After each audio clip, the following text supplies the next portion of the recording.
pagi saudara yang terkasih dimanapun berada pada pagi hari ini. Salam damai sejahtera bagi kita sekalian. Pada pagi hari ini kita merenungkan firman Tuhan yang terambil dari kitab 1 Timotius pasal 2 ayat 1-2. Demikian firman Tuhan tertulis. Karena itu, pertama-tama aku menasihatkan, naikkanlah doa syafaat dan ucapan syukur untuk semua orang, untuk raja-raja dan untuk semua pembesar, agar kita dapat hidup tenang dan tentram dalam segala kesalehan dan kehormatan. Saudara yang terkasih, Martin Luther pernah berkata, doa adalah nafas hidup. Analogi doa adalah nafas hidup mengindikasikan bahwa gereja yang hidup adalah gereja yang berdoa. Gereja tanpa doa adalah gereja yang menuju kematian jika tidak mau disebut gereja yang mati. Seseorang yang mau hidup dalam kerohanian yang baik adalah mereka yang memelihara kehidupan doa yang terus-menerus dan tidak mengenal kata akhir.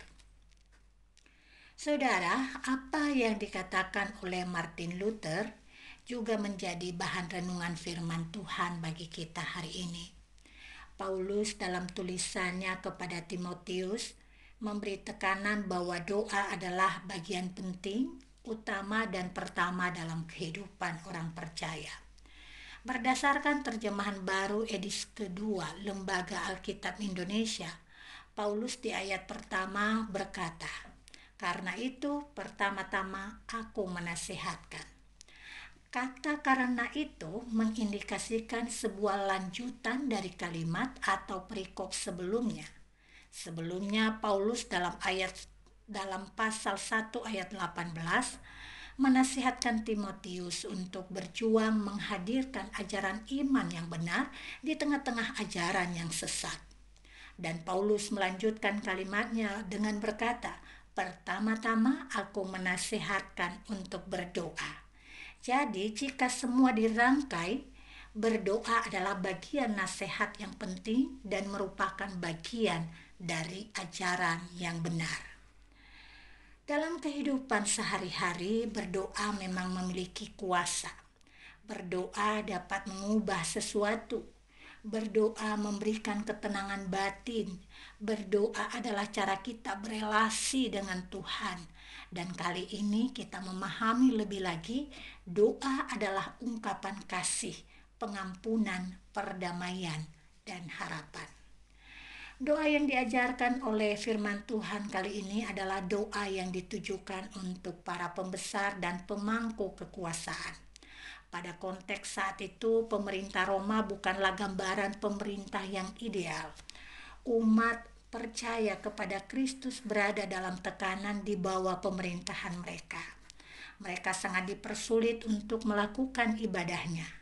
Aturan demi aturan dihadirkan untuk membuat dan membelokkan penyembahan yang benar. Salah satu di antaranya adalah aturan yang mewajibkan untuk menyembah kaisar dan bukan menyembah kepada Tuhan. Keadaan ini memang sangat sulit bagi umat percaya saat itu.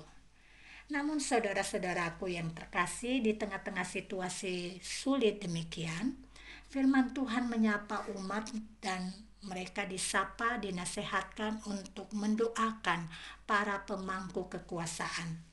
Tentu doa yang dimaksud adalah doa permohonan kepada Tuhan yang berkuasa dan esa untuk mendatangkan yang baik bagi mereka yang memerintah, termasuk agar mereka bisa mendapatkan anugerah keselamatan. Saudara, di dalam doa yang dinasihatkan oleh firman Tuhan, terlihat nilai doa yang tinggi. Kita sudah sangat biasa mendoakan keinginan dan kepentingan diri sendiri. Itu hal standar dan mudah untuk mendoakan orang-orang yang kita sukai. Namun kita akan terasa sulit dan enggan mendoakan mereka yang terlanjur menyakiti kita. Bahkan mungkin kita lebih senang melihat mereka mendapatkan hal-hal yang buruk.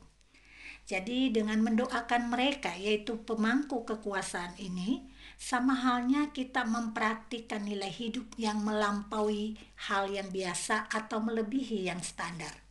Paketan doa untuk mereka yang memerintah dan juga sekaligus dalam pengalaman telah melahirkan tekanan buat kita adalah sebuah ungkapan hati kita yang bersedia mengampuni, bersedia mengasihi, berdamai, dan mengharapkan anugerah keselamatan mendatangi mereka. Doa demikian besar kuasanya untuk mengubah. Bukan hanya mengubah keadaan, tetapi pertama-tama berkuasa mengubah hati kita. Hati kita berubah dari marah, benci, dan pahit menjadi hati yang mengasihi dan penuh damai. Oleh karena itu, mari mendoakan siapapun di sekeliling kita, termasuk mereka yang pernah menyakiti kita. Hari ini kita belajar, doa bukan hanya tentang mereka yang berubah, tetapi tentang hati kita yang bersedia diubahkan oleh Tuhan, sehingga kita mewujudkan kasih, kedamaian, pengampunan, dan harapan hanya datangnya pada Tuhan semata. Tuhan Yesus memberkati kita semua. Mari kita berdoa. Bapa yang di surga, kami mengucap syukur untuk firman-Mu pada pagi hari ini. Ajar kami terus untuk bisa menghidupi doa yang benar. Doa yang merupakan ekspresi kasih, pengampunan, perdamaian, dan mampukan kami untuk mengasihi mereka, merangkul mereka, orang-orang yang pernah menyakiti kami sekalipun. Kami percaya bahwa apapun yang menjadi doa kami hari ini memiliki kuasa yang besar, termasuk untuk mengubah keadaan kami, mengubah keadaan sekeliling kami.